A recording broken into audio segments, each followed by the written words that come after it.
Hello guys, welcome back to my YouTube channel. Today's topic of discussion would be income from capital gains. ये एक ऐसा chapter है जिससे बच्चे बहुत डरते हैं. So we have tried bringing this chapter in simplified form to you. ठीक है? तो आज हम मेन सारे provisions revise करेंगे and in next video we'll be practicing questions उन पर. ठीक है? तो let us now begin.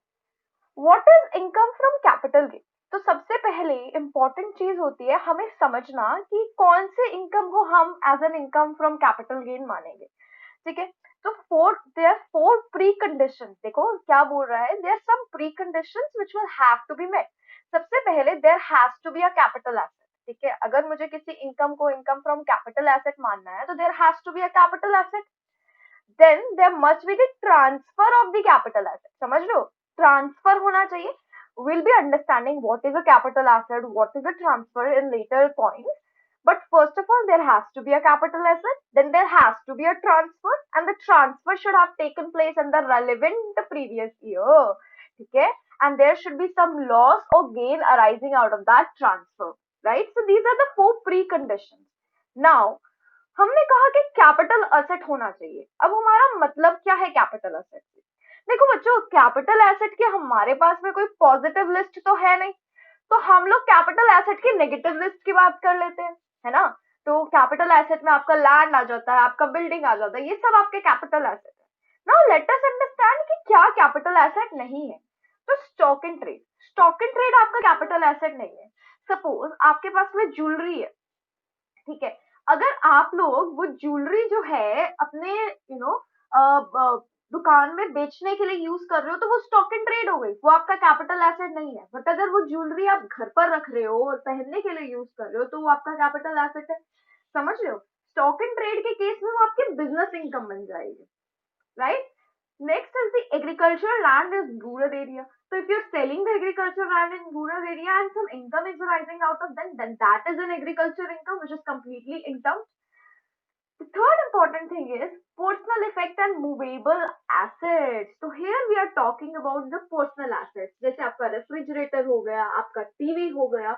That is not something that is not something जो आप as a capital asset regard करोगे, right?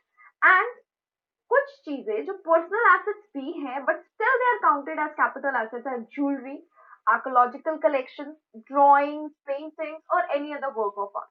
And if you have gold deposit bond under gold deposit scheme, then that is also not something which is regarded as a capital asset. I hope आपको clear हो गया है कि क्या capital asset है और क्या कैपिटल एसेट नहीं है. अब ट्रांसफर क्या है, क्योंकि एक प्रीकंडीशन तो ये भी थी कि ट्रांसफर भी होना चाहिए. नाउ लेट अस अंडरस्टैंड कि ट्रांसफर क्या है. ट्रांसफर कुछ भी हो सकता है बच्चों. ट्रांसफर हो सकता है सेल, ट्रांसफर हो सकता है एक्सचेंज, ट्रांसफर हो सकता है रिलिंक्विशमेंट ऑफ राइट. अब आप लोगों के मन में ये वर्ड आ गया बड़ा सा कि रिलिंक्विशमेंट ऑफ राइट्स क्या होता है. देखो बच्चों, इसका एग्जांपल हम बाद में भी पढ़ेंगे बट एक बार और समझ लेते हैं. सपोज मैं एक कंपनी में शेयर होल्डर. ठीक है. तो कंपनी ने मुझे क्या किया, कंपनी ने मुझे एक राइट दिया कि अब मैं, कंपनी क्या कह रही है कि मैं अब नए शेयर्स मार्केट में इशू करने वाली हूँ, तो उससे पहले I would like to consult my existing shareholder. ठीक है.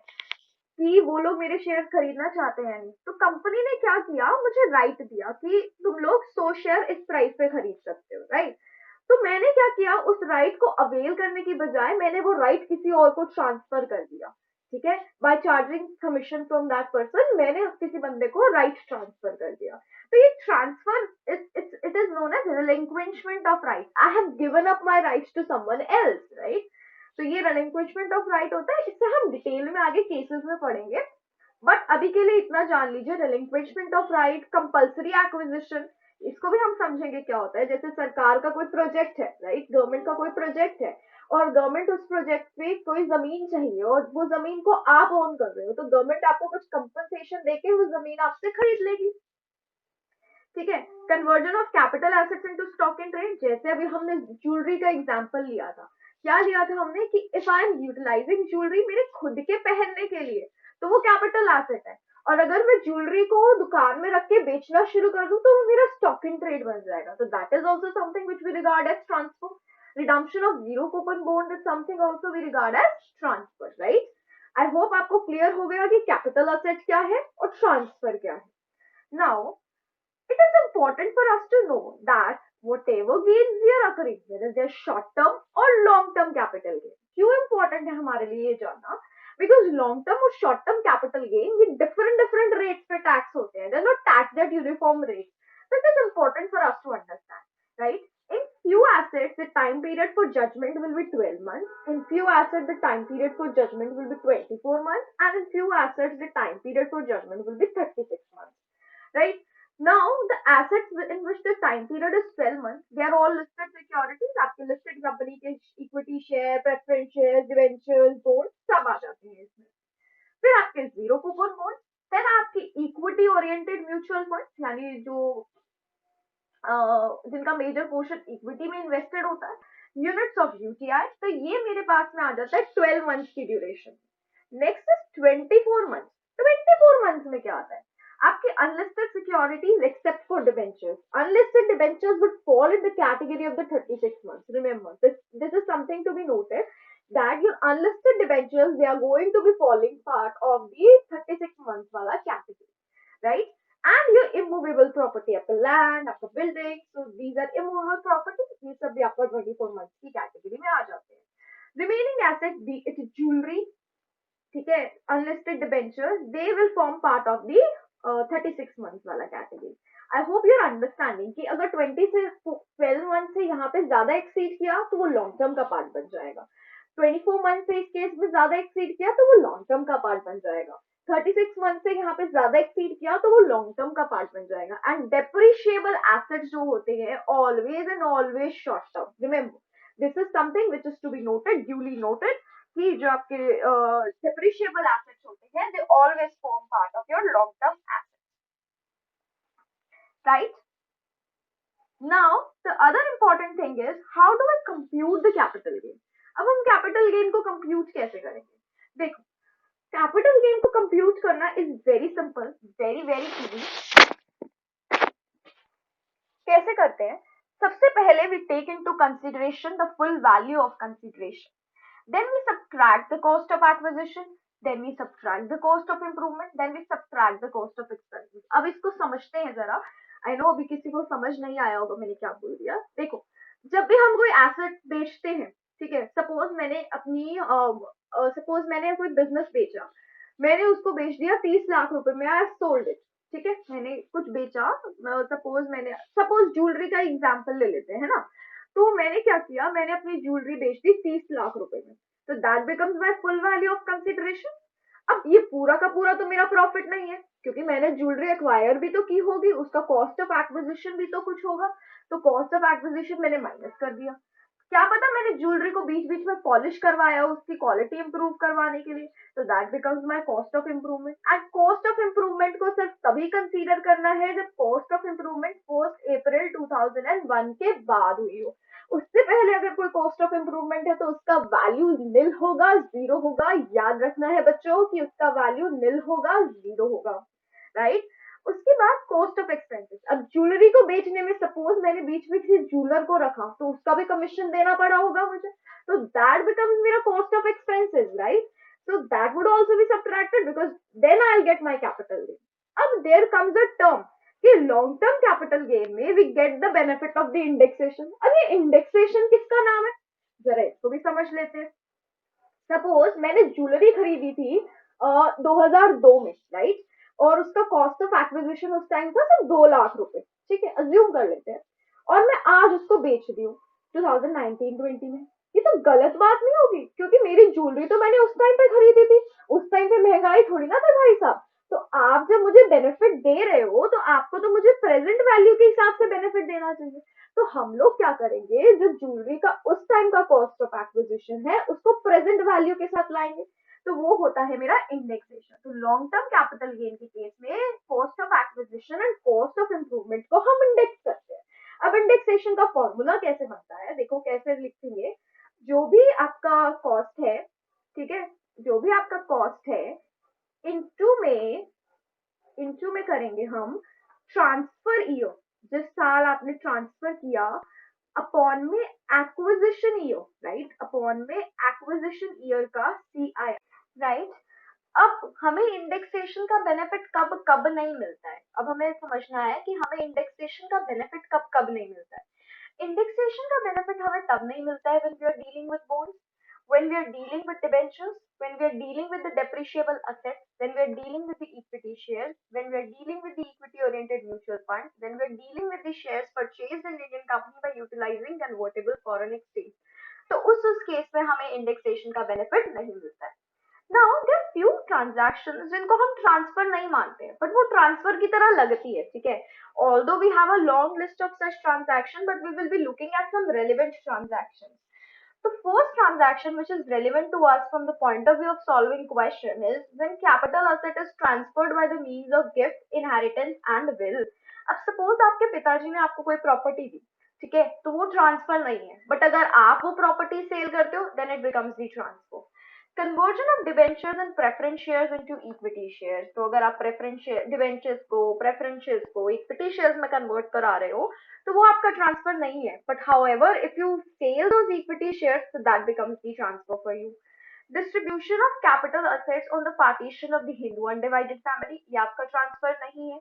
Distribution of assets by company on it's liquidation, ये आपका ट्रांसफर नहीं है। अब आपको समझना क्या है कि ये जो केसेस हैं जिसमें हम लोग ट्रांसफर नहीं मानते हैं उसमें हम लोग कॉस्ट ऑफ एक्विजिशन और पीरियड ऑफ होल्डिंग हम कब से देंगे, ये क्वेश्चन आया होगा। तो इसमें एक कॉन्सेप्ट आता है जिसको हम बोलते हैं cost to the previous owner, right. अब आपके पिताजी ने सपोज 2002 में 2 लाख रुपए में वही सेम प्रॉपर्टी खरीदी थी जो उन्होंने आपको गिफ्ट दी है, तो इसमें हम लोग cost to the previous owner मानते हैं, यानी आपके पिताजी ने जिस प्राइस पे खरीदी थी दैट बिकम्स मेरा cost of acquisition. Period of holding भी मैं 2002 से ही लूंगी, ठीक है। I hope the concept of cost to the previous owner is also clear to you। In these transactions which we do not regard as transfer, we consider the cost to the previous owner। Now we have what is the option of the fair market value and in which cases it can be availed। अब fair market value का option क्या होता है और कौन से cases में वो अवेल किया जा सकता है। देखो, फेयर मार्केट वैल्यू का ऑप्शन बहुत ही सिंपल होता है कि अगर आपने एसेट को 1 अप्रैल 2001 से पहले खरीदा है, या तो आप उसका एक्चुअल कॉस्ट ऑफ एक्विजिशन ले लो या फिर आप उसका फेयर मार्केट वैल्यू ले लो which is on 1 April 2001। But ये ऑप्शन कुछ केसेस में अवेलेबल नहीं होता, जैसे कि डेप्रिशिएबल एसेट्स के केस में अवेलेबल नहीं होता एंड सेल्फ जनरेटेड एसेट्स के केस में लाइक गुडविल ट्रेडमार्क के केस में भी आप ऑप्शन आप यूज नहीं कर सकते हो। नाउ अब हम स्पेशल केसेस अंडरस्टैंड करेंगे। Before we go forward with understanding of the special cases, it's important और रिकमेंडेड कि आपको पुराना सब कुछ बहुत ही अच्छे तरीके से आता हो, ठीक है। तो अब हम लोग सबसे पहला केस लेते हैं that when insurance compensation is received, जब आपको इंश्योरेंस कॉम्पनसेशन रिसीव होता है। इंश्योरेंस कॉम्पनसेशन रिसीव कैसे होता है, देखो सपोज आपने 2002 में एक मशीन ली थी, ठीक है। 2017 में एक्सीडेंटल फायर से वो मशीन डिस्ट्रॉय हो गई, ठीक है। 2017 में एक्सीडेंटल फायर से वो मशीन डिस्ट्रॉय हो गई। इंश्योरेंस कंपनी ने आपको कहा कि हम आपको 6 लाख रुपए का कॉम्पनसेशन देंगे एंड वो कॉम्पनसेशन आपको रिसीव हुआ 2019 में।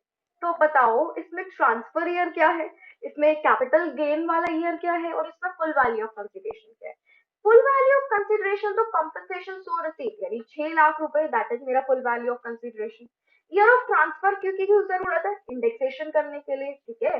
तो ईयर ऑफ ट्रांसफर हम क्या लेंगे, इसमें ईयर ऑफ ट्रांसफर लेंगे हम 2017 बिकम्स मेरा year of transfer and 2019 becomes मेरा year of capital gain and जब और पीरियड ऑफ होल्डिंग क्या होगा from the date of acquisition to the date of destruction, that becomes मेरा period of holding and what and reasons जिसके कारण आपके machinery destroy होनी चाहिए वो इनमें से ही कोई होना चाहिए, या तो मशीनरी हो या टाइफून हो या हरिकेन हो या राइट्स हो या सिविल डिस्टर्बेंसेस हो या एक्सीडेंटल फायर हो, एक्सप्लोजन हो या फिर एक्शन बाय एनिमी हो। Got my point?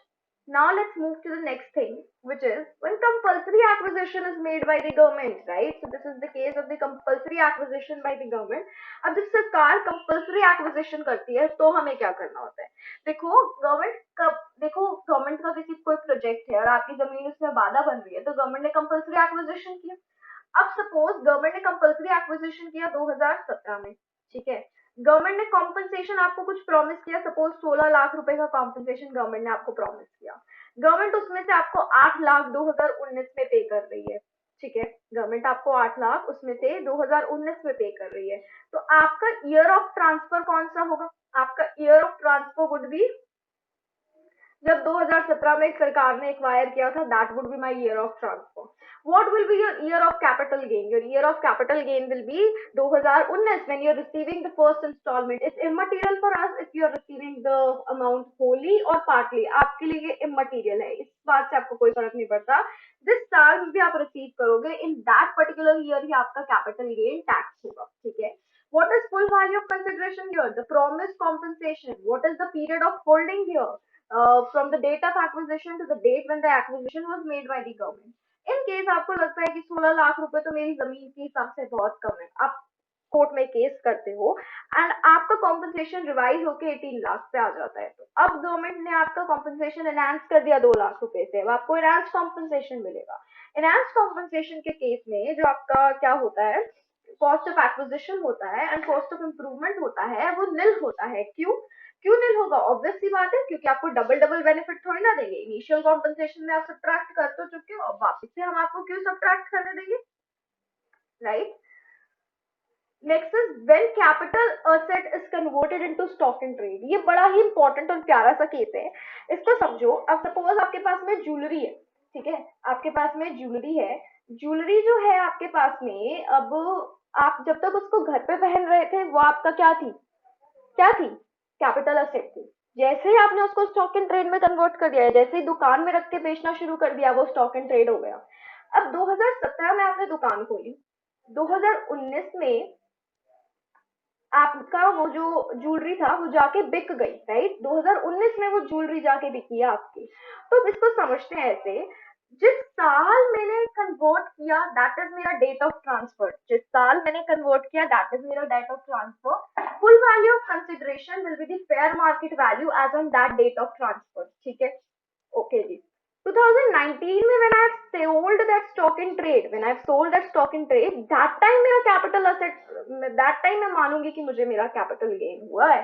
उस समय capital gain माना जाएगा, ठीक है, समझ गए? तो date of transfer when the conversion occurs, date of capital gain when stock in trade is sold. Now what is bonus shares? अब बोनस शेयर्स क्या होता है? बोनस शेयर्स का केस बहुत ही सिंपल होता है. अगर 2001 से पहले आपने एक्वायर किया हुआ तो cost of acquisition will be fair market value as on 1 April 2001, and अगर आपने 2001 के बाद में एक्वायर किया है तो cost of acquisition will B 0. Simple. Next मेरे पास में केस होता है केस ऑफ राइट इशू. अब राइट इशू का क्या केस होता है? अभी हम बात करके आए थे इसके रिलिंक्विशमेंट ऑफ राइट्स में, ठीक है. अब समझते हैं, मिस्टर एक्स मेरी कंपनी में एक शेयर होल्डर है. मिस्टर एक्स को मैंने राइट दिया कि वो 100 शेयर खरीद ले. कितने रुपए में? 900 रुपए में. आई have given him this right कि वो 100 शेयर खरीद ले मुझसे 900 रुपए में. This is the right that I have given him. उसने राइट को एक्सरसाइज करने की बजाय मिसेस वाई को 50 रुपए की कमीशन पे ये राइट सेल कर दिया, ठीक है. अब मिस्टर एक्स का इस राइट, अब मिस्टर एक्स को कितना कैपिटल गेन हुआ इस केस में? मिस्टर एक्स ने राइट के लिए क्या पे किया था? कुछ भी तो नहीं. He was the share holder of the company, इसलिए हमने उनको राइट दे दिया था. उन्होंने राइट के लिए, he has paid nothing for the right, right? Right के लिए उन्होंने कभी कुछ पे नहीं किया मुझे. तो कैपिटल गेन क्या होगा? So into में 50 the commission that he has been charging from Mrs. Y, जो Mrs. Y से कमीशन चार्ज कर रहे हैं, कॉस्ट ऑफ एक्विजिशन तो निल है मेरा इस केस में. तो मिस्टर एक्स के लिए क्या होगा? Capital gain 5000. अब मिसेस वाई जब इसको मिसेस के को या किसी को भी ट्रांसफर करती है तो उनका कैपिटल गेन क्या होगा? उनका कॉस्ट ऑफ एक्विजिशन क्या होगा? This 900 plus 50, that becomes her cost of acquisition, right? That 900 plus 50 becomes the cost of acquisition. I hope itna clear hai. Now we'll be talking about the case of forfeiture of advance. Now what is forfeiture of advance? देखो, इसको ऐसे समझते हैं कि एक बंदे ने मुझसे नेगोशिएशंस की, उसने मुझे 2 लाख रुपए का एडवांस दिया एंड इट प्रॉमिस्ड मी कि मैं आपका प्रॉपर्टी खरीदने वाला हूँ, ठीक है. But due to certain circumstances of financial instability के कारण वो मेरे से प्रॉपर्टी नहीं खरीद पाया. तो अब मैंने क्या किया? उसका एडवांस फोरफीट कर लिया because he is the one who has broken the promise. 2 lakh मैंने अपने पास रख लिए, ठीक है.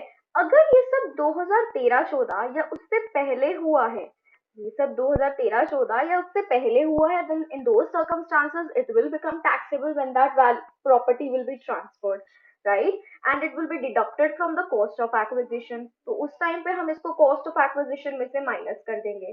If it has happened after this time then that becomes as मेरा income taxable as income from other sources. ठीक है, I hope this section is clear to you. बहुत आसान है, 2014 से 13-14 से पहले हुआ है या उसी साल में हुआ है तो कॉस्ट ऑफ एक्विजिशन में से माइनस करेंगे, otherwise that becomes taxable as मेरा income from other sources, right?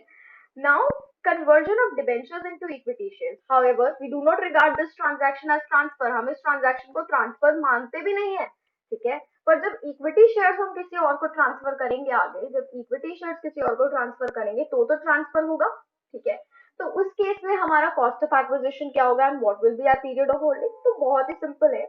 क्या होगा उस केस में हमारा जो डिबेंचर्स का कॉस्ट ऑफ एक्विजिशन है, डिबेंचर्स का जो कॉस्ट ऑफ एक्विजिशन है दैट बिकम्स मेरा कॉस्ट ऑफ एक्विजिशन, डिबेंचर्स का जो पीरियड ऑफ होल्डिंग है दैट बिकम्स मेरा period of holding, and rules जो है वो शेयर्स वाले लगेंगे। यानी जब हम टर्म पीरियड देखेंगे तो हम देखेंगे कि 12 मंथ्स है या 24 मंथ्स है, लिस्टेड है या अनलिस्टेड है, तो रूल्स जो है शेयर्स वाले लगेंगे। प्लस इस केस में we also get the benefit of indexation. However हमने कहा था ऊपर कि डिबेंचर्स के केस में इंडेक्सेशन का बेनिफिट नहीं मिलता, बट ये इकलौता ऐसा केस है जिसमें हम लोग उसको इंडेक्सेशन का बेनिफिट देने वाले हैं। Capital gain in case of the self generated asset. अब हम लोग बात करने वाले हैं सेल्फ जनरेटेड एसेट्स के केस में क्या होता है कैपिटल गेन। ठीक है, अब इसको समझते हैं। तो सेल्फ जनरेटेड एसेट्स जैसे मेरा गुडविल हो गया, जैसे मेरा ट्रेडमार्क्स होगा, मेरा ब्रांड नेम हो गया, इन सब में मुझे फेयर मार्केट वैल्यू का ऑप्शन तो नहीं मिलता। इतना तो हमें मालूम है कि we do not get the option of the fair market value. ऊपर पढ़कर आए थे डेप्रिशिएबल एसेट्स के केस में और सेल्फ जनरेटेड एसेट्स के केस में मुझे ऑप्शन नहीं मिलता है। ठीक है, ये तो बड़ी सिंपल सी बात हो गई जी। अब फ्यू केसेस में हमें कॉस्ट ऑफ इम्प्रूवमेंट का बेनिफिट भी नहीं मिलता। कौन से केसेस हैं वो?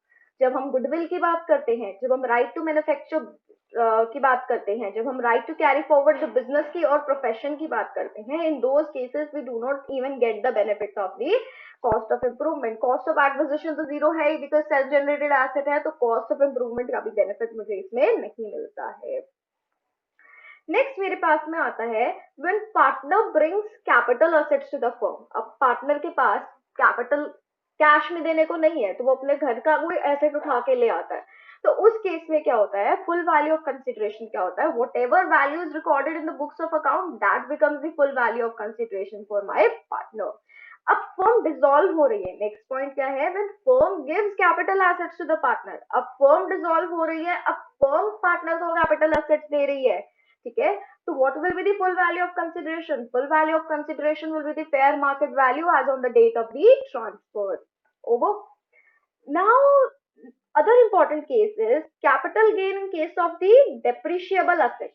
देखो हम लोग अब तक क्या बात करते हैं कि depreciable assets are always short term capital gain. तो कैपिटल गेन तभी टैक्स होगा when any of the following condition is being satisfied. अब कंडीशन क्या है, या तो block of the asset is empty at the end of the previous year or when the closing WDV is zero. If any of these condition is satisfied, then we will be taxing it. Now let us understand in conditions का मतलब क्या है। Suppose साल के opening में मेरे पास दो asset थे, एक ए एसेट था और एक बी एसेट था। साल के दौरान यानी मैंने अक्टूबर में सपोज एसेट सी बी खरीद लिया। ठीक है, अब मैंने क्या किया, एसेट बी मैंने अक्टूबर में बेच दिया जब मैंने एसेट सी खरीदा। ठीक है, तो ब्लॉक का क्या मतलब होता है, that similar kind of asset जिन पे सिमिलर रेट से ऑलमोस्ट डेप्रिसिएशन लगता है। ठीक है, that is what I mean by the block of the asset. ठीक है, अब ब्लॉक ऑफ द एसेट तो एम्प्टी नहीं है क्योंकि मैंने सिर्फ बी बेचा है, ए और सी तो अभी भी मेरे पास है, तो एक कंडीशन तो सेटिस्फाई नहीं हो रही है जी। अब हम लोग बात करते हैं सेकंड कंडीशन की। सेकंड कंडीशन क्या कहता है मेरे पास में कि जो मेरा क्लोजिंग WDV है वो जीरो होना चाहिए। अब क्लोजिंग WDV कैसे निकालते हैं उसका फॉर्मूला है मेरे पास में। ओपनिंग WDV यानी ओपनिंग वैल्यू ऑफ ए और बी ऐड कर दो, प्लस में कॉस्ट ऑफ एक्विजिशन सी का ऐड कर दो, माइनस में सेल्स वैल्यू ऑफ बी का माइनस कर दो। ठीक है, if it comes out to be zero और नेगेटिव देन इनके केसेस में हम लोग कैपिटल गेन टैक्स करेंगे, अदरवाइज नहीं करेंगे। I hope these two conditions are clear to you. Now मेरे पास में आएगा सेक्शन 50C। ठीक है, सेक्शन 50C को समझते हैं। सेक्शन 50C क्या बोलता है कि अगर आप लैंड या बिल्डिंग या लैंड और बिल्डिंग दोनों बेच रहे हो, ठीक है, तो full value of consideration or if stamp duty value exceeds 105% of the full value of consideration, then you will take the stamp duty value as fair value of consideration or full value of consideration, right?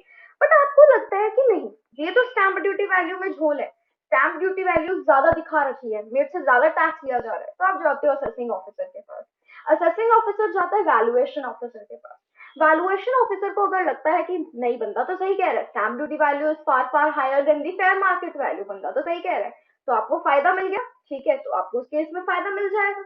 But अगर valuation officer को लगता है कि stamp duty value तो और भी ज्यादा होनी चाहिए थी, तो you would not be put at disadvantages position, आपको डिसएडवांटेज में नहीं रखा जाएगा उस केस में। Is it clear to you? I hope it's clear. Now, at what rates, now we'll understand at what rates the long-term and short-term gains are taxable. So first let us now talk about the short-term. देखो, in case of short-term capital gains, usually short-term capital gains they're taxable at the normal slab rates, right? At the normal slab rates they are taxable. And if we talk about few assets like which come under the category of section 111A, which are equity shares, units of business trust, units of equity oriented mutual funds, right? So in those cases, we are going to utilize the special tax rate, which is tax rate of 15%. 15% का tax rate हम use करने वाले हैं. कब use करेंगे? जब equity shares होंगे, units of business trust होंगे, या फिर units of equity oriented mutual funds होंगे, या फिर and हमारा इसमें क्या होना चाहिए? Short term capital gain होना चाहिए. STT, that is security transaction should at the time of the transfer. ठीक है, सिक्योरिटी ट्रांजैक्शन टैक्स मैंने पे किया होना चाहिए at the time of the transfer, simple easy. Now long term capital gain बात करते हैं। बेसिकली क्या होता है, सेक्शन 112 में जो एसेट्स लाई करते हैं उनको we tax at the rate of the 20%, and there some special assets which are taxed at 10% without getting the benefit of indexation, which are the same assets and they fall in the category of section 112A, which are same assets as the short-term wale assets, equity shares, units of business trust, units of equity-oriented mutual funds. There has to be an LTCG. STT should have been paid at the time of the transfer. At the time of the transfer, मुझे STT pay करना चाहिए, ठीक है? And it should also be at the time of the acquisition if the acquisition happening after 1st October 2004. अगर 1st October 2004 के बाद में मेरा तो STT मुझे acquisition पे भी pay किया होना चाहिए, तब LTCG 10% के रेट पे टैक्स होता है without providing the benefit of the indexation. Now, how do we make computation? The cost of acquisition can be taken to be the actual cost of acquisition or fair market value as on 31st January 2018. Make it 18, guys. It's 31st January 2018, whichever is higher. But it should not exceed the fair full value of consideration, because in that case your capital gain will be negative and you'll get certain benefits which we don't want you to get. So आपका जो ये है whichever is higher में ये sales value of consideration को exceed नहीं करना चाहिए. इसमें आपका exemption limit जो होता है वो लाख का होता है and is visible at the rate of 10% without providing for any benefit of indexation. I hope it's clear. And in next video we'll be talking about exemptions and we'll be talking about the questions.